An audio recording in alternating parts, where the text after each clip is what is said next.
তারা কি কখনো সমান হতে পারে?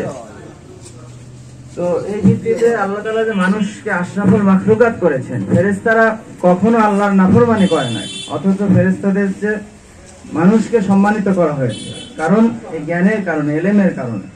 সময় যেহেতু সংক্ষিপ্ত, খুব সংক্ষিপ্ত আকারে বলছি যে আল্লাহ পাক রব্বুল আলামিন একটি প্রতিষ্ঠান করার তৌফিক দিয়েছেন, আলহামদুলিল্লাহ। এখানে অনেক গণ্যমান্য ব্যক্তিত্ব আছেন, খোশবাজার মাদ্রাসার প্রিন্সিপাল হুজুর আছেন, ছোট চাচা, এবং আরো অনেকে আছেন উপস্থিত। সকলকে আন্তরিক মোবারকবাদ জানাই। আর আমরা যে প্রতিষ্ঠানটি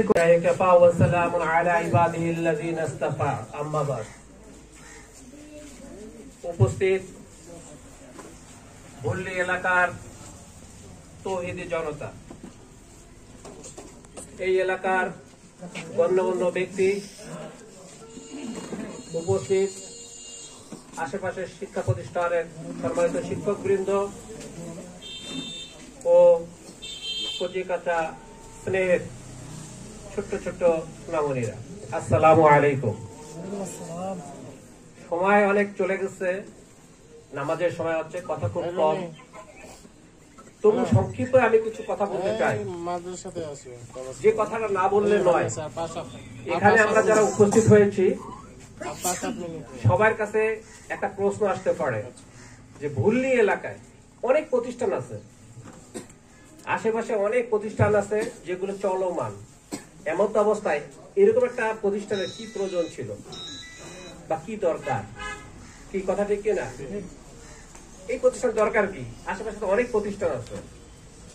প্রথমত যে জিনিসটা আপনাদেরকে জানাতে চাই, আপনাদের প্রাণের প্রতিষ্ঠান খোশবাজার কামিল মাদ্রাসা, খোশবাজার হাফিজি মাদ্রাসা, খোশবাজার তাজিলি মাদ্রাসা, খোশবাজার তাকসিসি মাদ্রাসা, এই মাদ্রাসাগুলো সবাই তো ভালোবাসেন, কি বাসেন না? কেন বাসেন? সেই ভালোটা কি? ভালোটা হলো দিন, আল্লাহর যে মনোনীত ধর্ম ইসলাম, যে রাসূল পাক সাল্লাল্লাহু আলাইহি ওয়াসাল্লামের মাধ্যমে আমাদেরকে এই দিন আল্লাহ পাক দিয়েছেন। এই দিনকে বোঝার জন্য, এই দিনকে অনাগত ভবিষ্যতের জন্য রেখে যাওয়ার জন্য, সমাজে এই দিনের নির্দেশনা কায়েম করার জন্য যে নির্দেশনা, সেগুলো সঠিকভাবে সেখানে প্রয়োগ হচ্ছে, সেখানে শেখানো হচ্ছে, সেটা সমাজে বিলিয়ে দেওয়া হচ্ছে। কি কথা ঠিক কিনা? একটা জিনিস আমি প্রশ্ন করব, জন্মের পরে কার কানে আযান দেওয়া হয়নি? এমন কেউ এখানে আছে? মুসলমান মানে জন্মের পরে আযান বলতে পারেন? নামাজটা কোথায়? আযান হলে তো নামাজ হবে, তার নামাজটা কোথায়? জানা যায়। কি কথা ঠিক? আযান হয়েছে জন্মের পরে, কিন্তু নামাজের জানাজা হবে, নামাজ জীবনের শেষে, শুরু এবং শেষ। ইসলাম কোড অফ লাইফ, সম্পূর্ণ একটা জীবন ব্যবস্থা, কিয়ামত পর্যন্ত চলবে। তাহলে এই ইসলামের বিজ্ঞানের বাইরে কি কিছু থাকতে পারে?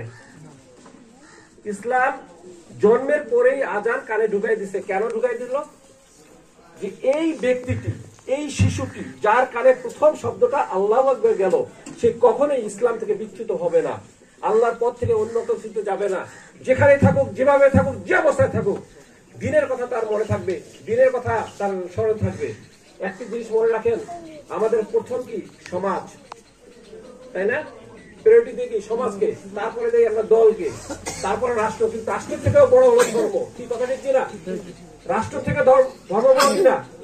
তাহলে এই ধর্মকে আল্লাহ পাক প্রথমেই আমাদেরকে নির্দেশ দিয়ে, একটি শিশুকে যদি এই দেশের উপযোগী করতে হয়, ইসলামের যোগ্য মুসলিম হিসেবে গড়ে তুলতে হয়, যোগ্য মানুষ হিসেবে গড়ে তুলতে হয়, সৎ মানুষ হিসেবে গড়ে তুলতে হয়, তাহলে প্রথমেই তাকে ধর্মীয় জ্ঞান দিতে হবে। কি কথা ঠিক কিনা? আমাদের দেশের শিক্ষা ব্যবস্থা তিন ভাগে ভাগ। কয় ভাগে? তিন ভাগে।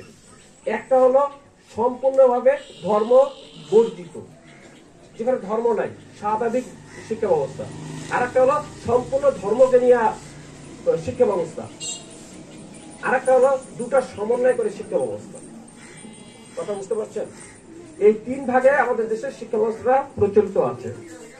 এখন প্রশ্ন হলো যে আমরা এখন কোনটায় যাব?